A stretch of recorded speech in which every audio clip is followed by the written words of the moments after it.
welcome to the 15th broadcast of the Nerdflix podcast. Today's topic is the Mummy films. That's The Mummy, The Mummy Returns, The Mummy, The Tomb of the Dragon Emperor, and we'll get into a little bit about its spin-offs like The Scorpion King. So let's get started.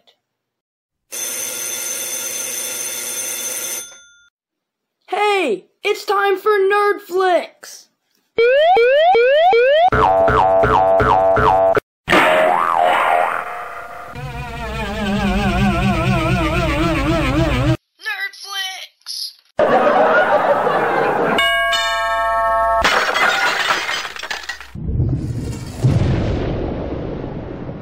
Welcome to the Nerdflix podcast.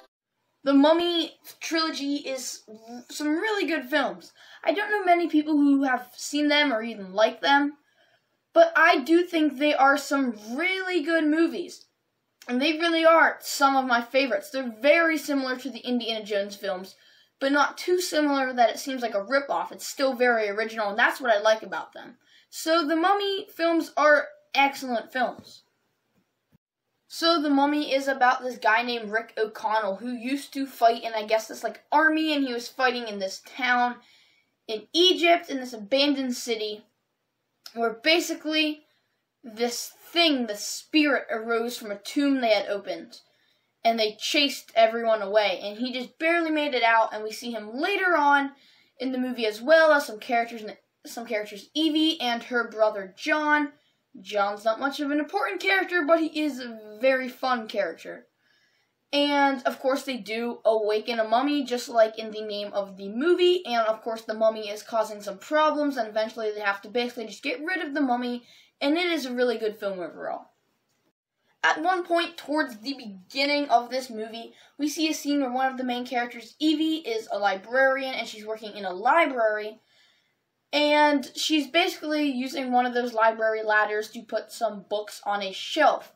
But then she falls off the ladder and she grabs onto the bookshelf, taking down the entire bookshelf, knocking down another bookshelf, and another bookshelf, and another bookshelf, and so on. And all the bookshelves just start to fall like dominoes. Well, of course, this would be very, very hard to shoot and film.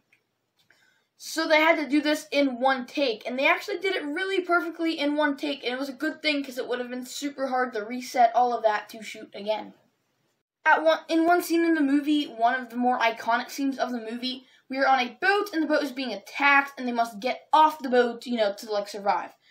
And Rick and Evie are making their way across the boat to try and get to the other end of the boat. And all of a sudden, Evie grabs him and pulls him out of the way, because there's some stray bullets heading towards him, and we see some bullet holes left in the boat, which would have been him if Evie hadn't saved him.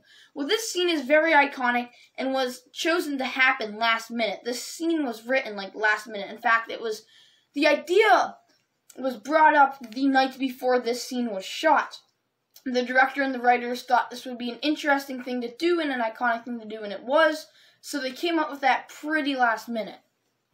One character I have not mentioned yet, I don't want to say classic character because it's not many people's favorite character, but a character in the Mummy film is this guy named Benny. And Benny is not a great character. He's in fact not the villain of the film, but you're not supposed to like him. He is very much trying to get all the treasure for himself, and he's basically being selfish and a wimp throughout the entire film, and he's really annoying, and people don't really like him. But anyways, at one point in the movie, he is loading a bunch of gold that he's taken for himself onto a camel, and he tries to get the camel to go, but the camel will not budge. Well, because of course, no one likes this character. But the camel, in real life, when they were shooting the scene, the camel would not budge. The camel was supposed to move along with the gold, and it was not scripted to have the camel not move. But the camel just didn't like him, and the camel just didn't want to move. At one point in the movie, our characters are standing around in one of the tombs of the lost city, and some rats are just scurrying around on the ground like, rats do in movies like this. But these were real rats, scurrying around all over the floor, live rats with the actors in that same set. So they had to cope with some actual rats scurrying around all over the floor of the set. At one point in the film, we see all sorts of crazy weather happening in Egypt. By crazy, I mean catastrophic. There's fire raining from the sky. It looks like a volcano just erupted. It's terrible, of course. This is all caused by the mummy himself. But there's also this huge hail that comes down from the sky, and it's falling over everything and everyone. But this hail actually had to be done in real life for the filming. And this hail was none other than dry dog food dyed white. There was legit dog food, just like raining from the sky. And the actors were there on set. So not only did they have to cope with rats on set, they also had to get hit by raining dog food. Now it is time for another segment of product review. I don't own much for this franchise. In fact, I don't own anything for this franchise. I do really like the Mummy movies a lot, but I do not actually own really anything from this franchise. And there isn't really much available from this franchise. You can get a variety of posters, of course. There was a video game based on these movies. I don't know where you can find them. They're for, like PlayStation 2, PlayStation 1, and I think maybe even PlayStation 3. But I'm not sure about that. But if you have that system and you can find that for a good price, that could be a fun thing to have. You can also get some t-shirts.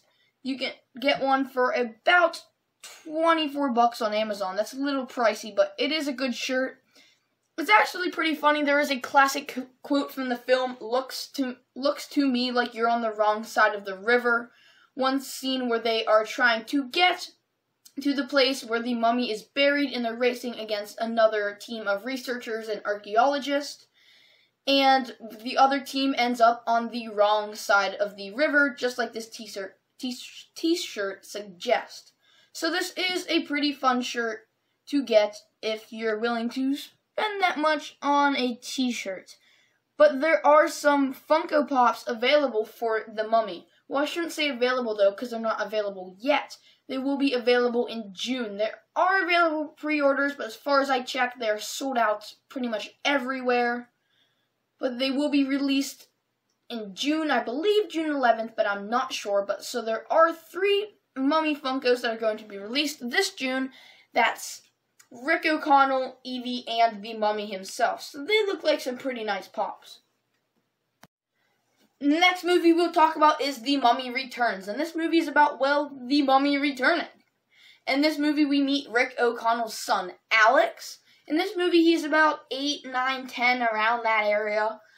And he goes on the adventure with him with Rick, Evie, and, of course, her brother, John, who really serves no purpose to the plot besides comedic relief.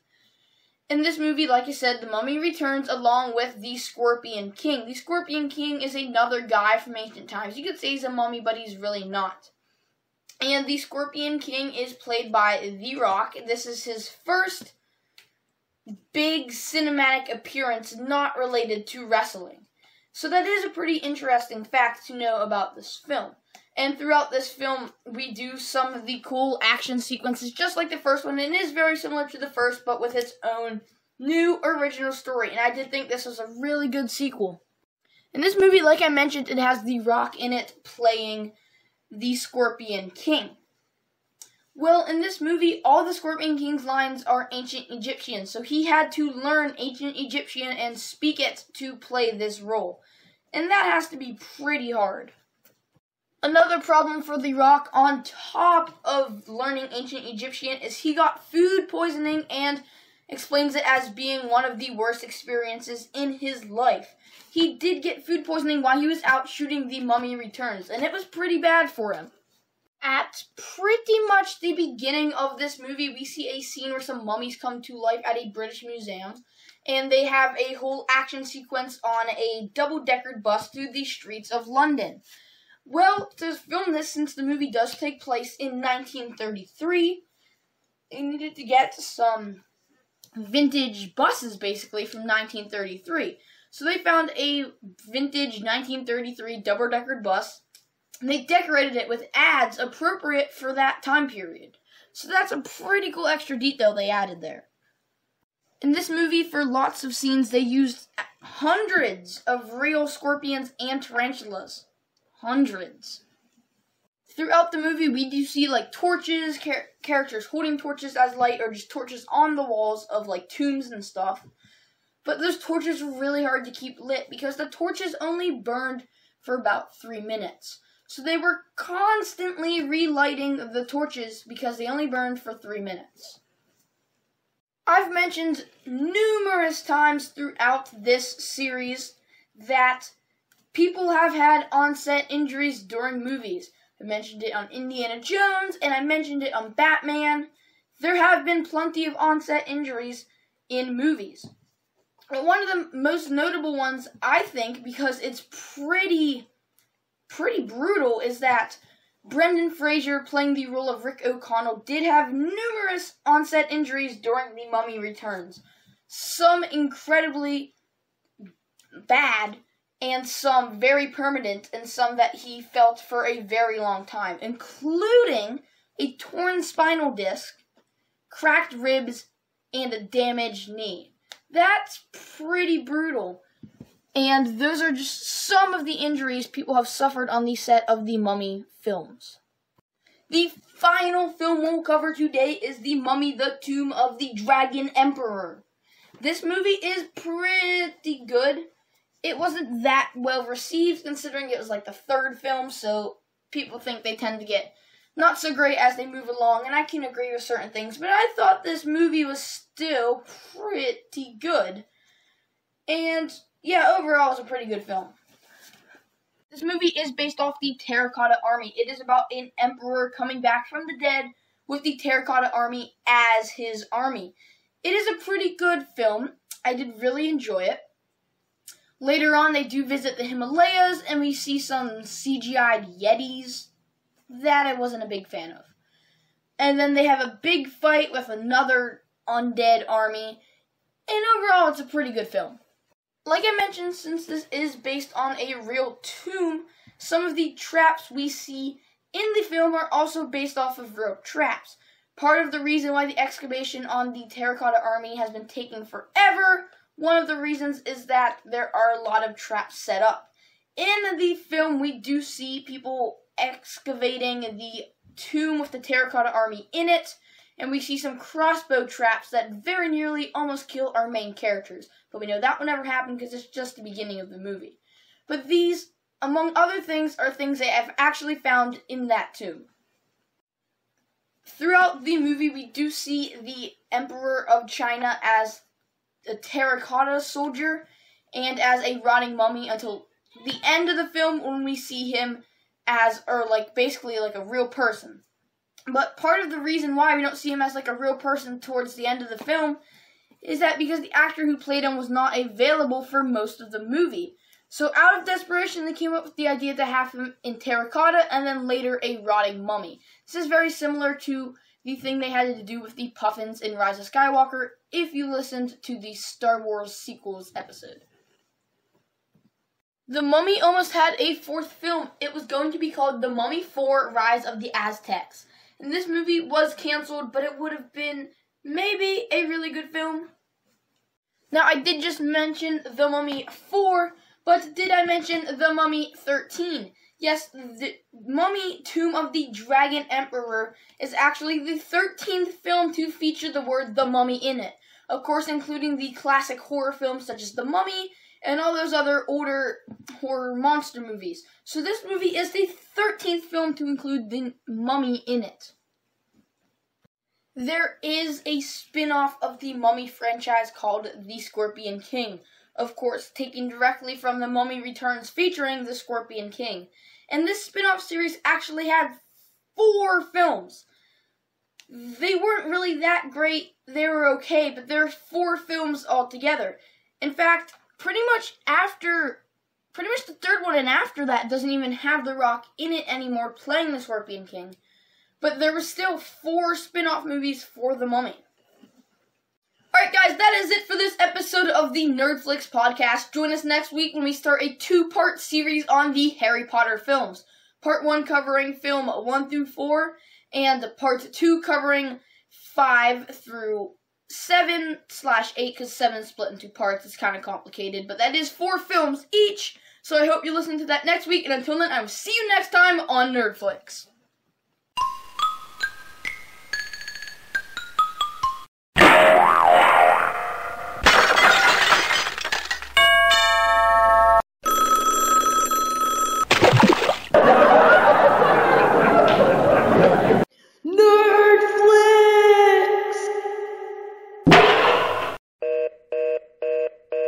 Thank you for listening.